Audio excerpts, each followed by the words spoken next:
జనగాంలో భువనగిరి లోక్సభ అభ్యర్థి Komatireddy Venkatareddy road show కార్యక్రమం జరుగుతోంది. రోడ్ షోలో టీజేఎస్ అధినేత కోదండరాం మాట్లాడుతున్నారు. ఆ లైవ్ చూద్దాం. జరుగుతున్నదంటే ఇలా అవన్నీ వచ్చేదాకా పేదరికం మరి ఎట్లా బతుకు ఎట్లా అనే ప్రశ్న వస్తుంది. దానికి ఇవాళ కాంగ్రెస్ నేతృత్వంలోని కూటమి, రాహుల్ గాంధీ గారి నేతృత్వంలో ఉన్న కూటమి ఏం ప్రతిపాదన చేస్తున్నదంటే ప్రతి పేద కుటుంబానికి నెలకు 6,000 రూపాయలు ఇవ్వాలి అనేది ఒక ప్రతిపాదన జరుగుతున్నది. ఎవరికి దొరుకుతాయి 6,000 రూపాయలు? ప్రతి పేద కుటుంబానికి. ఎన్ని రోజులకోసారి? నెలకోసారి. సంవత్సరానికి ఎన్ని అవుతున్నాయి? 72,000 రూపాయలు. 1000 పింఛన్ ఇస్తేనే పెద్ద కొడుకు లెక్క గవర్నమెంట్ ఆదుకున్నది అన్నాం కదా. 6,000 ఇస్తే ఏమనాలిగా? 6,000 ఇస్తే ఏమన్నా ఓటేసుడా లేదా? అగో గదే ఇవ్వాలని అడుగుతున్నా. కానీ 6,000 ఇస్తున్నామనే ముచ్చట ఎట్లెరక కావాలందరికీ? ఎట్లెరక కావాలందరికీ?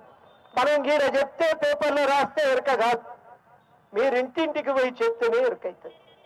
ఆ చెప్పే పని మీరు నెత్తిన పెట్టుకొని తిరిగితే తప్పనిసరిగా ఒక మార్పు అనేది దొరుకుతుంది. ఇవాళ అందుకనే మిమ్మల్ని అందరినీ నేను ఒకటే మాట అడుగుతున్నా. ఈసారి ఒక నినాదం నడుస్తున్నది, కారు 16 అని. కారు 16 సార్కే ముడతాయి, మనకు వచ్చేటి లేవు. కానీ మన ఓటు సార్కు ముట్టాయి.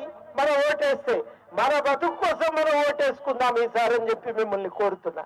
ఈసారి ఓటు మన బతుకు కోసం, ఈసారి ఓటు మన నౌకరి కోసం, ఈసారి ఓటు మన వ్యవసాయాన్ని బాగు చేసుకునే తొవ్వను వెతుక్కోవటానికి మన ఓటు వేసుకుందామని చెప్పి మిమ్మల్ని అందరినీ కోరుతున్నా.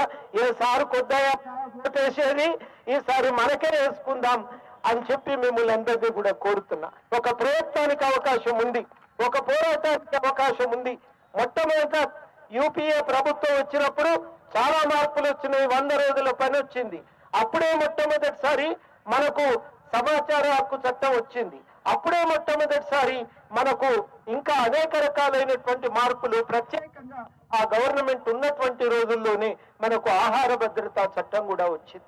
ఇవాళ అవన్నీ సాధించుకోవటానికి మళ్ళొక్కసారి అవకాశం కనబడుతున్నది. ఒక ఆలోచన, ప్రజల సమస్యలు ఇవాళ ఎజెండా మీదకి తేవాలి. పెద్ద పెద్ద కంపెనీల సేట్ల సమస్యలు కాదనే ఒక చర్చ జరుగుతున్నది.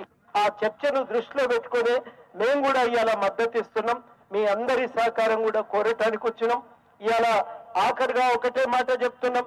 పక్కనే అంబేద్కర్ గారు ఉన్నారు. మామూలుగానైతే దండేసి మొదలు పెట్టాలి కానీ ఎన్నికల కూడానుట్లు ఆగినాం మేము. కానీ ఒక్క మాట చెప్తున్నాం. అంబేద్కర్ ఇచ్చిన రాజ్యాంగం ఒక్క మాట చెప్తున్నది, మనుషులందరూ బరాబర్. తల్లి కడుపులకెళ్ళి భూమి మీద పడ్డోడంతా కోస్తే గదే రక్తం వస్తుంది, గదే భూమి తింటారు, గదే గాలి పీల్చుకొని బతుకుతారు. అందరూ సమానం అన్నాడు. సర్కారు ఒకరిని ఎక్కువ చేయొద్దు, ఒకరిని తక్కువ చేయొద్దు అని చెప్పింది. మరి అంత మంచి ఆలోచనతో రాస్తే ఇవాళ సర్కారు ఒకరిని ఎక్కువ చేసి ఒకరిని తక్కువ చేస్తే ఎట్లా కుదురుతుందండి? మనం అది కుదరదంటున్నాం. పెద్ద సెట్లు అయితే లోన్లు మాఫ్ అవుతున్నాయి, రైతులు అయితే అయితలేవు. ఇవన్నీ రావాల్సినటువంటి సమయం వచ్చింది. సర్కార్ అందరినీ సమానంగా చూస్తే ఏడగుస్తున్నా జరగవలసిన న్యాయం జరుగుతుంది. సర్కారు సమానంగా చూడకపోతే కలిగిన వాళ్ళకు పెడతారు, ముఖం చూసి బొట్టు పెడతారు, లేని వాళ్ళని పక్కకు నెడతారు. ఆ పరిస్థితి ఉంటుంది. అందరినీ సమానంగా చూడాలి, రాజ్యాంగం అమలు కావాలని కోరుకుంటున్నాం. దానికోసమే అంబేద్కర్ సాక్షిగా అవకాశం ఇవ్వాలి, ఓటు వేయాలి. మీరందరూ కూడా ఇవాళ యొక్క మార్పుకు తొవ్వ చూపాలి, మన బతుకును గెలిపించుకోవాలని చెప్పి ఇవాళ మిమ్మల్ని అందరినీ కూడా కోరుతూ సెలవు. జై తెలంగాణ, జై జనగామ.